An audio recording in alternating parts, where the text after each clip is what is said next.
大家好，歡迎嚟到財經策局嘅 podcast 啦。今日係1月30號星期四啦，都係年初二啦。咁唔知大家嘅假期過得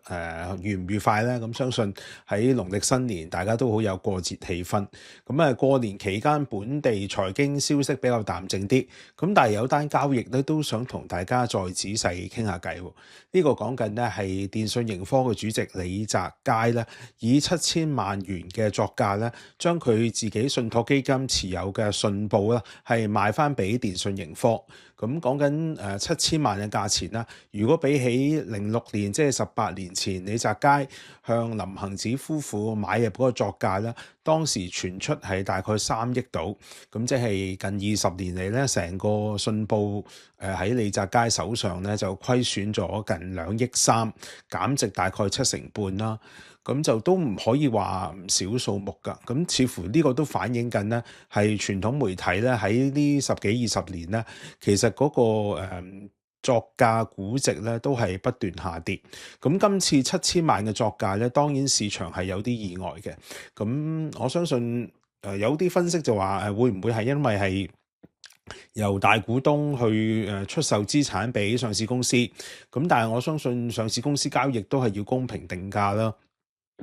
咁似乎今次信報嗰個估值咧7000萬咧，都未必唔係反映現實，而且值得留意係根據成個交易嗰個細節咧，其實都反映緊咧信報過去2年咧都係持續虧損嘅，包括2022年度咧嗰個虧損金額係1600萬，到2023年全年咧係蝕咗3000萬，即係幾乎個虧損係增加咗1倍。咁到過去嗰半年，即係到2024年嘅中期為止咧，半年咧個虧損就收窄咗嘅，大概係虧損緊300萬。咁但係似乎都係反映緊信報嗰個經營咧，其實都係有啲困難，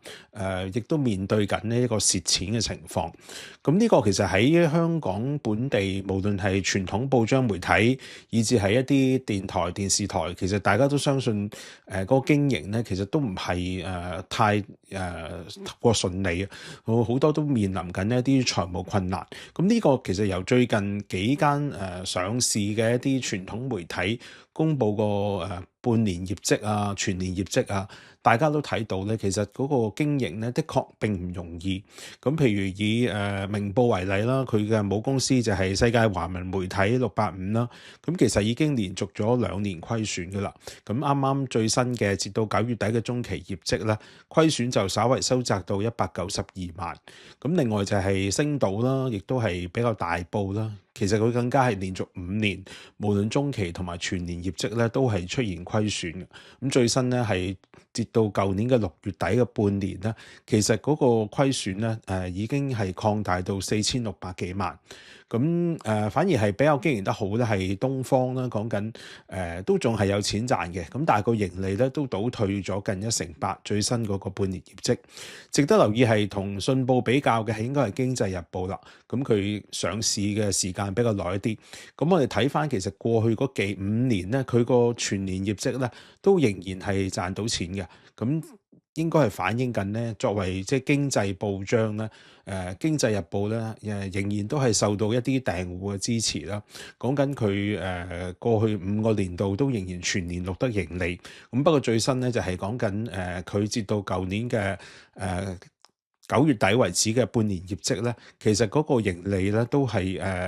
個收益都係下降咗1成半啦。咁半年咧亦都出現咗虧損嘅，講緊係3300幾萬。咁睇下全年業績咧，佢係咪可以好似過去咁幾年咧，係可以扭虧為盈啦？咁但係由即係呢幾間嗰個傳統媒體報章嗰個業績表現咧，其實大家都睇到傳統媒體的確咧係呢幾年咧係深受我相信係新媒體啦、一啲網上社交媒體啦，以至係 YouTube 同埋一啲所謂串流平台，包括係Netflix 啦、Disney Plus 啦呢啲咁嘅侵蝕咧，係令到傳統媒體嗰個收入、經營狀況以至影響力咧，都係受到影響嘅。咁如果睇翻幾間上市公司嘅市值咧，其實大家都睇到以暫時都仍然係電視廣播嗰個市值係最高嘅，講緊係有15億啦。咁其次數落去已經係東方講緊8億幾，鳳凰衛視6億，經濟日報嘅市值都有3億3，咁而明報嘅母公司世界華文媒體咧都係有3億3，咁我舊鋪即係有線寬頻咧個市值已經跌到得返2億啦，咁星島亦都係2億唔夠啦，咁今次信報作價係講緊7000萬咧，的確如果同而家嗰啲幾間上市嘅媒體去比較咧，似乎又真係作價低咗一啲，咁背後係咪反映緊嗰個經營狀況？以至係成個李澤楷對信報嗰個經營係咪出咗一啲問題，所以係用一個比較低價去賣翻俾電訊盈科咧咁背後相信可能大家都有唔同嘅揣測。大家留意信報其實舊年已經係嗰個總編輯由郭艷明咧已經係退休落嚟啦，咁 Alice 就即係好有豐富經驗啦，都係行內數一數二嘅編採人員，咁而家似乎喺新嘅管理層下，對嗰個新聞嗰個運作咧，係可能都大家都有啲質疑。值得留意係啱啱喺放假前，信報嘅獨眼咧出咗一篇報道，係講緊香港警隊可能喺嚟緊嘅財政年度要削減2成嘅經營開支。佢係引述消息講啦，咁甚至乎係以前有一啲翻兜嘅所謂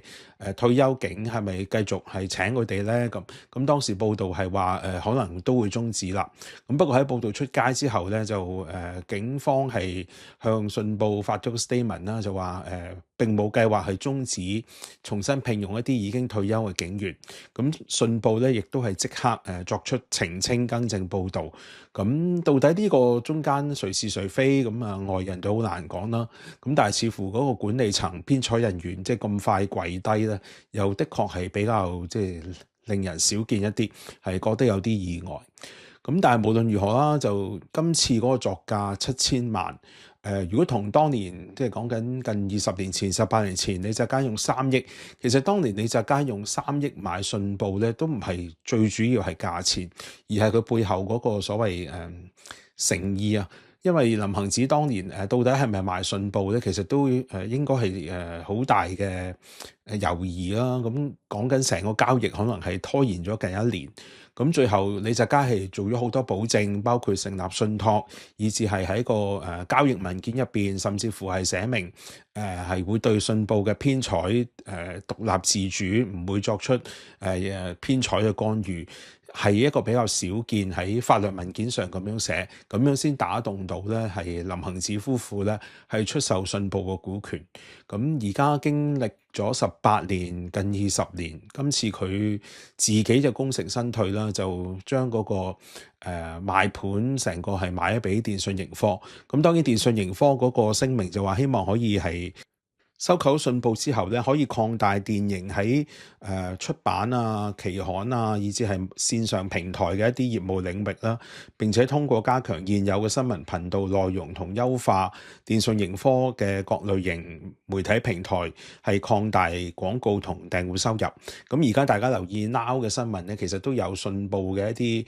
編採嘅內容係加咗入去嘅。咁可能喺呢方面咧，係希望可以進一步加強，做到一啲即係所謂互動嗰個效應。咁但係無論如何，今次嗰個作價咧係即係似乎反映咧就係香港傳統媒體嗰個估值咧係不斷向下調。因為講緊遠嘅唔講啦，講緊2021年咧，其實有2宗相關舊媒體嘅交易，包括係何柱國出售8%星島嘅持股，作價係3億7。而同一年咧，就係新世界主席鄭家純咧係變相全線係持有有線寬頻，變成最大股東、單一股東啦。咁亦都係講緊2億幾。咁但係而家翻嚟，你見到信報嗰個估值咧，只係得翻7000萬。咁我諗呢個真係反映緊咧傳統媒體嗰個經營困難，以至係大家喺吸收資訊嘅時候，對呢啲咁嘅舊媒體到底仲幾有重視咧？由嗰個估值咧都可以見到一番。我見到羅兵咸永道舊年啦出咗個報告，係講緊2024到28年到底傳統媒體嗰個業務表現係點樣？咁講緊成個娛樂同媒體行業咧，估計咧嗰個2024年嗰個增長率咧已經係放緩到2.3%嘅啦。咁而其中咧傳統媒體包括係印刷出版業嗰個年增長率咧，更加由而家到2028年咧係會降到咧係每年個複息增長得1.5%，而傳統電視咧更加慘，講緊係得0.4% 嘅複合年增長率。咁所以你見到啦，無論電視廣播以至係有線寬頻呢幾年咧都係頻頻蝕錢咧，中間都未錄得盈利。咁你見到咧，其實以香港一個咁細嘅市場咧，係的確喺個經營上咧係有唔少困難，亦都暫時睇唔到咧話真係有一條點樣獨嘅出路咧係可以令到嗰個經營改善。我其實相信信報同經濟日報已經係相對上比較高端一啲，亦都係有訂戶啦，係願意俾錢係睇佢哋獨家報導啦，以至係一啲專欄財經文章、一啲分析文章，以至係一啲專欄作者嘅一啲獨到意見。咁相對上其實已經係比較突出一啲。咁所以你見到經濟日報嗰個經營咧，相對係表現係好一啲，咁但係舊年其實經濟日報亦都減少咗佢一啲唔少過去傳統嘅業務啦，包括好似係 U Magazine 啊，一啲旅遊雜誌啊，以至係佢嘅電腦雜誌咧，其實都已經係削減咗人手。咁相信呢個咧都係各個媒體咧而家面對住新媒介嗰個衝擊咧，係需要做一啲整合。其實我認為而家媒體嗰個所謂碎片化嘅情況咧，只會係越嚟越更加成為大趨勢。個別嘅一啲獨家嘅媒體工作者可能會靠住自己嘅一啲頻道啦，無論 YouTube 好，一啲 Facebook 社交媒體，反而嗰個影響力甚至喺嗰個帶動嗰個媒介收入咧，可能比而家傳統媒體咧係更加突出。咁可能咧呢個都係一個碎片化之下咧一個多元化，未必唔係一件好事，未必唔係一件壞事嚟㗎，可以俾到更多機會咧啲年輕嘅朋友咧發展自己獨特嘅所長，而唔係再需要依靠一啲咧所謂大台媒體嘅支持。好啦，今集時間講到呢度，我哋星期五翻嚟再講其他財經話題。拜拜。